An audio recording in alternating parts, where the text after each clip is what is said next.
Program Makan Bergizi Gratis atau MBG yang telah berlangsung selama lebih kurang 7 bulan nyatanya masih menemui banyak tantangan. Hal ini turut diakui Presiden Prabowo Subianto yang menyebut masih belum mencakup semua target siswa dan wilayah serta lebih cepat. Selain itu, kasus keracunan yang diduga akibat MBG juga masih terjadi. Lantas bagaimana kelanjutan program ini? Apa perlu direset untuk lebih mulus lagi? Kita bahas ya.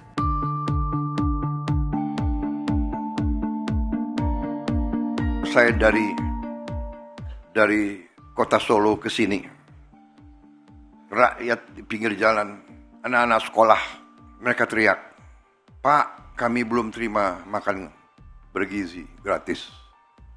Pak, kapan?" Saya lihat mata-mata mereka, ini rakyat Indonesia, saya tidak tega.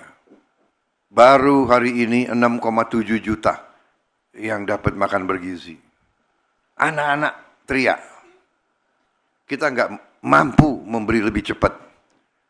Karena ada peraturan, ada ketentuan dan sebagainya. Tapi insya Allah, akhir tahun ini, seluruh anak-anak Indonesia bisa dapat makan bergizi.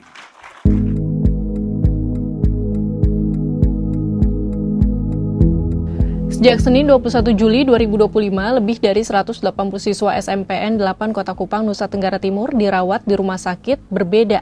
Para siswa mengaku merasa nyeri di bagian perut, mual, muntah, sakit kepala, hingga harus dilarikan ke rumah sakit untuk mendapat perawatan medis. Mereka juga nggak pasti kan, karena kalau MBG kan siang, tapi gejalanya mulai dari malam. Ada yang langsung setelah makan pusing-pusing, tapi tidak. Mereka pikir itu jadi yang benar-benar sampai menimbulkan gejala itu mulai malam. Ada yang justru dari hari Sabtu juga ada. Saya belum bisa menyimpulkan bahwa penyebab dari kejadian luar biasa ini penyebabnya adalah makan gizi gratis kemarin, karena masih melakukan investigasi. Jadi kan saya tanya mereka tadi, kenapa Basong tahu begitu Basong makan? Ibu ini kemarin tuh kita makan tahunya asam dan ini sayurnya tuh asam. Kenapa Basong makan? Mereka jawab kami lapar. Jadi yang kemarin itu menu makanan MBG kemarin. Iya. Saya himbau kepada orang tua jangan panik, karena sekolah bersama pihak-pihak yang terkait sudah melakukan penanganan. 2 hari setelah keracunan massal, pemerintah kota dan provinsi belum memberikan teguran terhadap pengelolaan dapur MBG. Baik Wali Kota Kupang Christian Widodo maupun Gubernur NTT Emmanuel Melkiades Lakalena menyatakan menunggu hasil penyelidikan Badan Pengawas Obat dan Makanan atau BPOM. Saat dikonfirmasi ke Kepala Balai Besar POM di Kupang, Yosef Nahak menyebut proses pemeriksaan kini sedang berproses. Ia juga belum menjawab kapan proses tersebut selesai dan sudah bisa diumumkan kepada publik.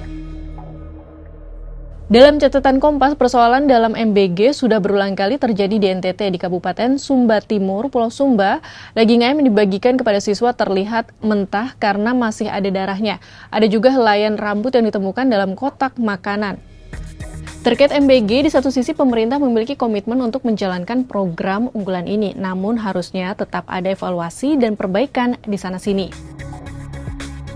Direktur Center of Economic and Social Innovation Studies atau CESIS Irfan Maulana dalam artikel Opini Kompas menyebut soal reset total program MBG. Ia menyatakan jika dugaan penggelapan dana di tingkat pelaksana, lemahnya transparansi dalam pengadaan, pelanggaran terhadap ketentuan teknis, dan rendahnya mutu gizi makanan menunjukkan bahwa implementasi program ini masih jauh dari standar tata kelola yang ideal. Keterlambatan pengadaan infrastruktur dapur, ketidaksiapan SDM, hingga potensi tumpang tindih kepentingan kian memperjelas perlunya evaluasi menyeluruh atas seluruh rantai operasional. Tanpa perbaikan struktural yang mendalam, program ini berisiko semakin menjauh dari tujuan awalnya. Dalam konteks ini, reset total menjadi keniscayaan. Pengadaan harus dibangun di atas prinsip keterbukaan dan akuntabilitas. Setiap hak mitra pelaksana harus dipenuhi, standar kualitas gizi harus ditegakkan, dan integritas program harus dijaga dari segala bentuk distorsi maupun penyimpangan. Ia menegaskan hal ini bisa dilakukan dengan pengadaan MBG via e-procurement.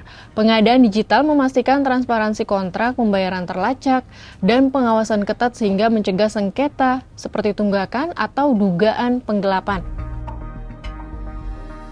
Sahabat Kompas, semoga tekad dan ikhtikat baik Presiden Prabowo agar semua anak Indonesia dapat MBG yang bergizi dan memenuhi keamanan pangan akhir tahun ini benar-benar terrealisasi. Jangan sampai ada kasus keracunan MBG lagi yang berujung gagal memenuhi nutrisi, tetapi juga mengabaikan hak anak-anak atas masa depan yang lebih sehat, inklusif, dan berkeadilan.